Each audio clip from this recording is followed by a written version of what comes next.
Assalamualaikum warahmatullahi taala wabarakatuh. Selamat sejahtera pada malam ini. Tuan-tuan, tolong share, tolong like, tolong subscribe. Berkenaan dengan kenyataan daripada Dusuki, tuan-tuan. Kenyataan daripada Dusuki. Tolong share kenyataan daripada Dusuki. Dusuki kata apa? Dusuki mengatakan bahawa sekarang ini bila dia kalah kes, pertama sekali kita kena cerita dahulu. Pertama sekali, Ahmad Dusuki hari itu pergi saman. Sebelum cerita saman, Ahmad Dusuki pergi fitnah tabung haji. Dia mengatakan aset dijual kepada orang bukan Islam. Kemudian pada 2020, Dr. Mujahid, dia tak jadi Menteri Agama lagi, dia kata inilah dia pemfitnah. Lebih kurang macam itulah dia punya ayat dia. Dusuki tak puas hati, dia pergi saman Dr. Mujahid. Dan dalam saman tersebut, Mahkamah Session dia kalah. Mahkamah Tinggi dia kalah. Mahkamah Rayuan dia rayu kali ketiga dan terakhir, tak masuk ke mahkamah lagi, dia tarik balik saman tersebut. Bila lepas dia tarik balik saman tersebut, dalam Facebook tiba-tiba dia kata bahawa dia dah menang saman. Pelik juga.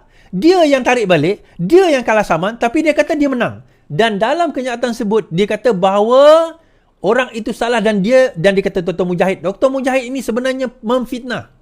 Sebenarnya memang ada aset itu dijual kepada orang bukan Islam. Dan dia mengulangi perkara ini di dalam dalam ceramah beliau selepas baru-baru ini. Kalau tak silap saya, ceramah itu baru-baru ini. Now, saya kontak Dr. Mujahid. Saya kontak WhatsApp Dr. Mujahid. Saya kata, Doktor kena ambil tindakan ke atas Dusuki. Dia kata, Suardi, saya kena tengok macam mana. Ni dia minta maaf doktor, saya cerita je lah. Doktor kata, tengoklah keadaan macam susah, macam ni lah, macam complicated, macam kes kalau saman ni is panjang. Tak, bukan macam tu doktor. Dia kata, doktor kena ambil tindakan dan tunjukkan. Dia bukan masalah panjang. Ini bukan masalah, saya tahu Dr. Mujahid tengok live saya. Ini bukan masalah doktor dengan Dusuki. Ini bukan masalah itu. Ini bukan personal beef. Tapi ini untuk menunjukkan bahawa kita serius dalam membenteras fitnah. Saya kata, taklah saya tulis macam tu kan. Tapi kita kena serius. Doktor rujuk dengan lawyer doktor. Kalau dia kata tak boleh, tak apa. Saya boleh supply lawyer untuk doktor. Tak ada masalah. Hantar LOD dahulu. So, akhirnya, dia kata, baik, saya akan berbincang dengan lawyer. Akhirnya, tuan-tuan, Mujahid, peguam saya akan teliti setiap kenyataan Ahmad Dusuki terhadap tabung haji. Naib Presiden Amanah Mujahid Yusof Awal berkata, peguamnya akan meneliti kenyataan yang dikeluarkan oleh bekas pemimpin Dewan Ulama PAS Ahmad Dusuki Rani berhubung tabung haji. Kata bekas menteri itu, ini berikutan fitnah berterusan Ahmad Dusuki walaupun pemimpin PAS itu telah menarik rayuan saman terhadapnya. Peguam saya akan meneliti. Sementara itu, jauhi pemfitnah dan politik toksik kebencian yang diputarkan oleh pihak yang menyokong dan mempertahankan fitnah. Katanya dalam satu kenyataan saya memetik sepotong hadis. Dalam hantaran Facebook, Mujahid berkata tindakan Ahmad Dusuki meneruskan fitnah terhadap tabung haji dengan memainkan isu aset TH dijual kepada bukan Islam bertujuan untuk menimbulkan keresahan umat orang ramai. TH adalah institusi mulia umat Islam yang telah menjadi bahan politik murahan beliau walaupun dibuktikan di mahkamah fitnah beliau adalah tidak benar. Berhenti dari menjajah fitnah dan hormat sedikit keputusan mahkamah yang kekal menolak saman Dusuki ke atas saya yang mempertahankan aset tabung haji tidak jual kepada orang bukan Islam. Hormati umat Islam dan para pendeposit daripada menjadi fitnah Dusuki. Apa motif beliau? Saya harap beliau noktahkan isu ini dan mari bersama membangunkan umat Islam menjauhi dari budaya fitnah. Baik. Akhirnya kita kata perkara ini tidak lain tidak bukan kita kena bawa Ustaz Mujahid kena tegas dalam perkara ini dan jangan biarkan Dusuki ini lepas begitu sahaja. Saya dah baca kenyataan beliau sebaik saja selepas kalah di dalam Mahkamah Rayuan, tarik balik Mahkamah Rayuan, beliau mengeluarkan satu kenyataan kononnya daripada kenyataan mereka di dalam mahkamah dan sebagainya. Saya baca. Bila saya baca itu, saya tahu sebenarnya dia sendiri tak faham apa yang ditulis oleh dirinya sendiri. Dia sendiri tak tahu apa yang berlaku dan tak faham apa yang ditulis oleh dirinya sendiri. Kita tahu perkara tersebut. Disebabkan itu, dia duduk mengulang perkara yang sama. Dan bila dia fitnah, dia bukan fitnah Dr. Mujahid. Akhirnya dia fitnah siapa? Tabung haji. Dia fitnah pegawai tabung haji. Dia fitnah seolah-olah tabung haji ni tidak berintegriti pegawai-pegawainya.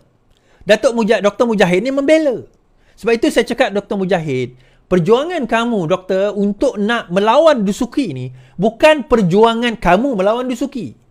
Ini perjuangan kamu membela umat Islam dan tabung haji daripada terus difitnah oleh puak-puak virus Perikatan Nasional ni, tuan-tuan. Hashtag VPN, boleh tak? VPN, hashtag VPN. Virus Perikatan Nasional. Dia yang pergi mengkafirkan kita, tuan-tuan.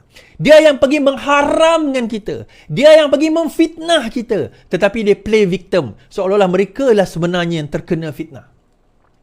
Hashtag VPN, tuan-tuan. Tolong. Hashtag VPN.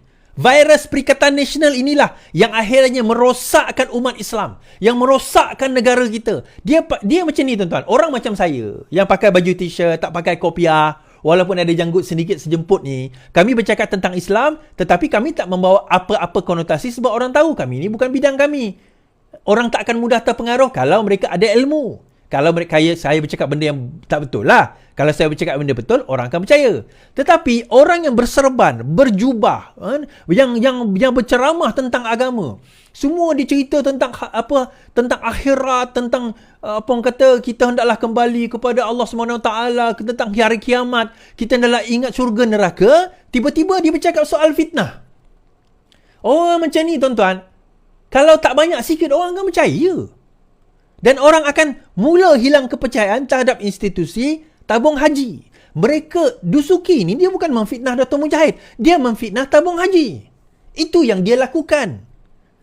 Inilah virus Perikatan Nasional. VPN, virus Perikatan Nasional yang merosakkan negara sebenarnya. Hakikatnya mereka inilah yang akan menghancurkan negara. Yang akan merosakkan negara. Akan menyebabkan negara kembali terkebelakang sebenarnya. Ini sebenarnya yang berlaku. Dan ini perkara yang kita tak ketahui. Ini akan merosak dan menakutkan. Yang akan menakutkan siapa, tuan-tuan? Pelabur-pelabur. Yang akan menakutkan pelabur-pelabur. Kita heran. Macam mana golongan sebegini masih lagi berleluasa. Sebab itu saya cakap dengan Dr. Mujahid. Tolong Dr. Mujahid, tolong. Jangan lagi berlembut dengan orang macam ni.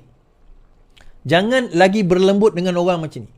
Kita dah tak ada masa nak berlembut dengan orang macam ni. Ini masa kita nak kena tunjukkan bahawa kita ada kekuatan. Kita kebenaran. Kebenaran itu berpihak kepada kita.